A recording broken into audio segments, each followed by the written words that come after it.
Hello guys! Hello ka Maria! Hello kaming Meng! Ito na naman tayo! Nagpabudol na naman tayo kay Mr. Dave! At ito na naman ang ating in-order na ating pang-maintenance na pangpaganda.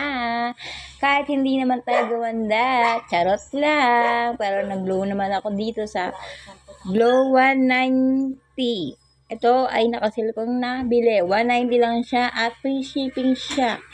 At ito na nga, grabe naman ang pagka-packaging ng ating seller dito. Sobrang secure na secured. 190 lang at ito na nga, nabuksan na natin. Finally. At ito na nga, kompleto naman siya. May sabon. Ayan, may cream at may sunscreen at may toner. Yan, tingnan natin. At mabango naman siya talaga. Sobrang bango. Yun lang. Mga guys, check out sa Yellow Basket. Yun lang. Bye-bye.